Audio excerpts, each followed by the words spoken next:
राधे राधे भक्तों, जय श्री कृष्णा, जय श्री राधे, जय भोलेनाथ। गुरु प्रदोष व्रत यह पावन दिन है जब भोलेनाथ की कृपा और गुरु के आशीर्वाद से भक्तों का जीवन कृतार्थ होता है। यह व्रत हमें भक्ति, धर्म और ज्ञान के मार्ग पर चलने की प्रेरणा देता है, हमारे कर्मों को शुभ फल की ओर अग्रसर करता है। गुरु प्रदोष के दिन इस दिव्य कथा का श्रवण करने से भक्तों के जीवन के सभी संकट दूर हो जाते हैं। आइए इस मंगलमय कथा का श्रवण करते हैं और भगवान शिव देवगुरु की कृपा से अपने जीवन को सार्थक बनाएं। प्रेम से बोलिए भगवान भोलेनाथ की जय हो। एक बार देवराज इंद्र और वृत्तासुर की सेना में भीषण युद्ध हो गया। देवताओं ने दैत्य सेना को पराजित कर नष्ट भ्रष्ट कर डाला। यह देखकर वृत्तासुर अत्यंत क्रोधित होकर स्वयं युद्ध करने को तत्पर हुआ।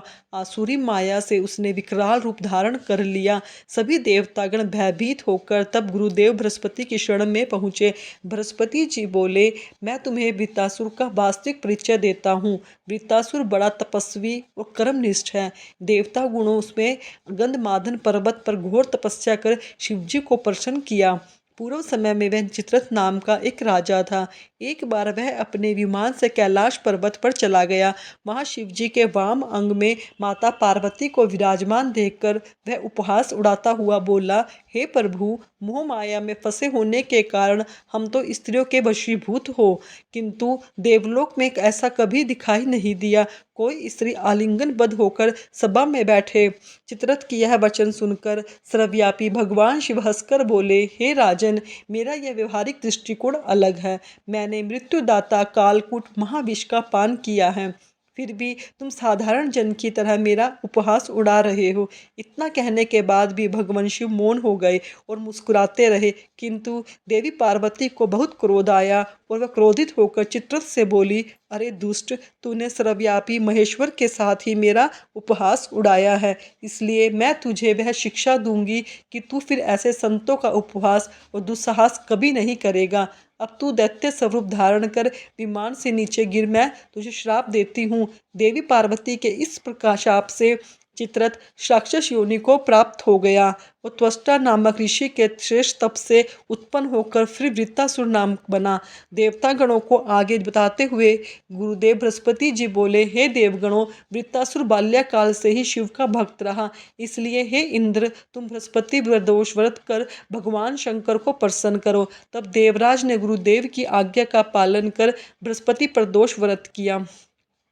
इस व्रत के प्रभाव से देवराज इंद्र ने शीघ्रता से ही वृत्तासुर पर विजय प्राप्त कर ली और फिर देवलोक में पहले की तरह शांति छा गई। इसलिए प्रदोष व्रत हर शिव भक्त को अपने जीवन में अवश्य ही करना चाहिए।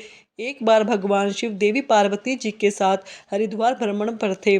पार्वती जी ने वहां देखा कि सहस्त्र मनुष्य गंगा जी में स्नान करके हर हर गंगे कहते चले जा रहे हैं, परंतु सभी दुखी और पाप प्रयण हैं। तब देवी पार्वती जी ने बड़े आश्चर्य से भोलेनाथ से पूछा कि हे देव, गंगा में इतनी बार स्नान करने पर भी इनके पाप, इनके दुखों का नाश क्यों नहीं हुआ है?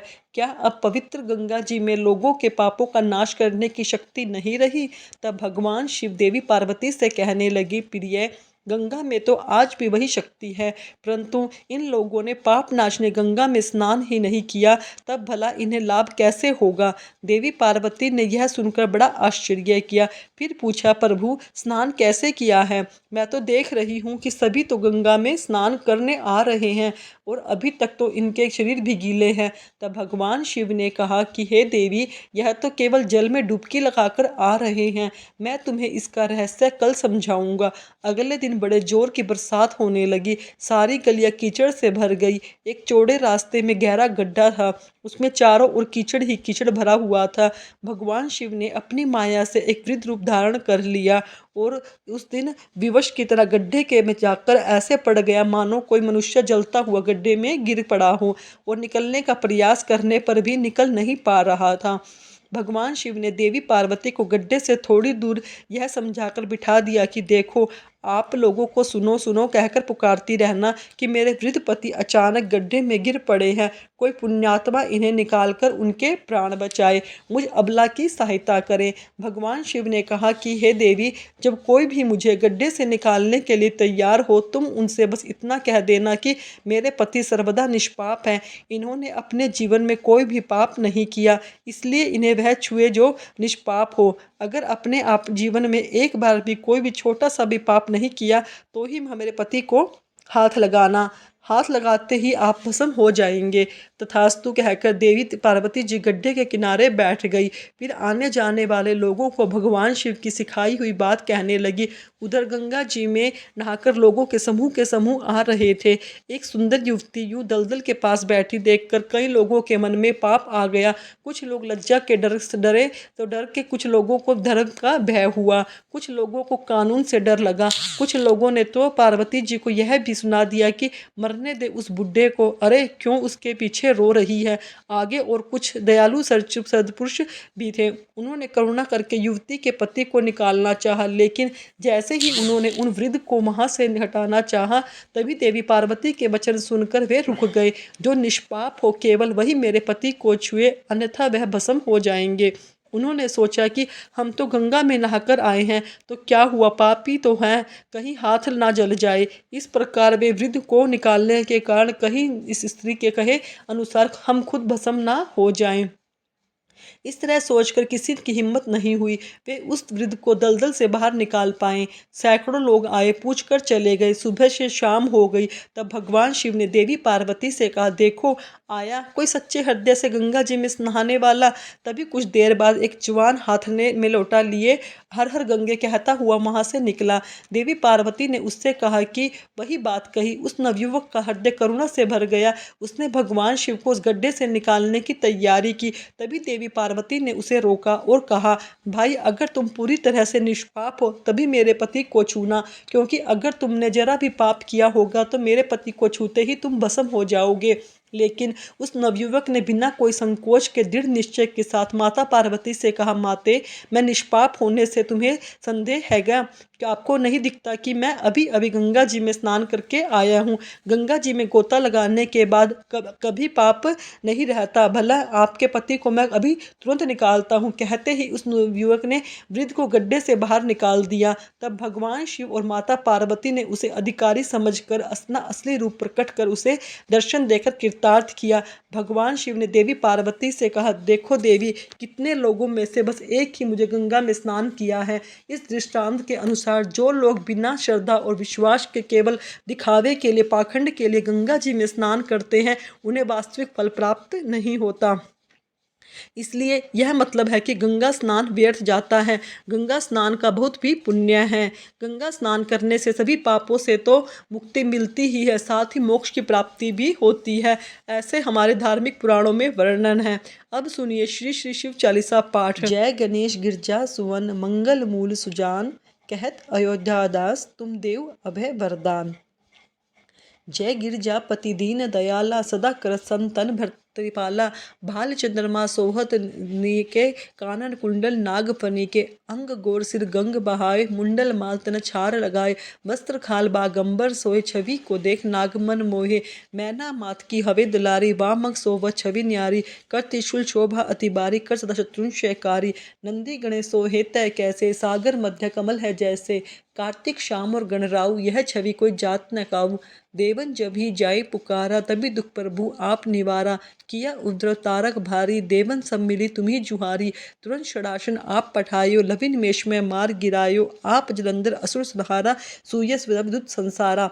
त्रिपुरा संयुद्ध मचाई, तभी कृपा कर लीन बचाई। किया तपित भारी, पूरब प्रतिज्ञा तास पुरारी।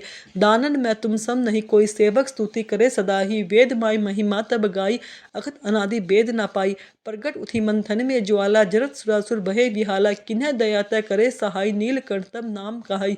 पूजन रामचंद्र जब कीना, जीत के लंक विभीषण दीनो।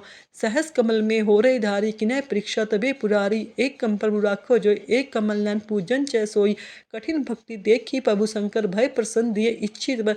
जय जय जय अनंत विनाशी कृत कृपा सब घट के वासी दुष्ट सकलित मोहि सतावे भ्रम रोहि मोहि चैन नावे। त्राहि त्राहि मैं नाथ पुकारो यह अवसर मोहि आन उबारो। देख त्रिशूल शत्रुन को मारो संकट से मोहि आन उबारो। मात पिता भ्राता सब कोई संकट में पूछत नहीं कोई। स्वामी एक है आस तुम्हारी आई अरुमम संकट भारी। धन निर्धन को दे सदा ही जो कोई जांचे सो फल पावे। स्तुति के विधु करूँ तुम्हारी शंभुनाथ अब चूक हमारी। शंकर हो संकट के नाशन मंगल कारण विघ्न विनाशन। योगी मति ध्यान लगावे शारद नारद शीश नमामि। नमो नमो जय नमो शिवाय सुर ब्रह्मादिक पार न पावे। जो यह पाठ करे मन लाए तापर होता शंभु सहाय। दुनिया जो को अधिकारी पाठ करे सो पावन हारी। पुत्र होन की इच्छा कोई निश्चय शिव प्रसाद ते ही होवे। पंडित त्रोदशी को ल्यावे ध्यान पूर्वक होम करावे। त्रोदशी व्रत करे हमेशा तन्नई ताके रहे कलेशा। धूप दीप नैवेद्य चढ़ावे शंकर सुनमुख पाठ सुनावे। जन्म जन्म के पाप नसावे अंत धाम शिवपुर में पावे। कहे अयोध्या दास जन सुख दुख हरू हमारी। नित्य नेम उठे ही प्रातः पाठ करो 40। तुम मेरी मनोकामना पूर्ण करो जगदीश। मंगसर छेटा हेमत ऋतु संवत 64 आन। स्तुति 40 शिव पूर्ण कल्याण। वो शिवजी महाराज की जय। बाबा भोलेनाथ महादेव की जय। भक्तों, अगर आपको मेरी सुनाई गई कथा और चालीसा अच्छी लगी तो मेरे चैनल को सब्सक्राइब करें, वीडियो को लाइक करें, कमेंट में राधे राधे अवश्य लिखें। धन्यवाद।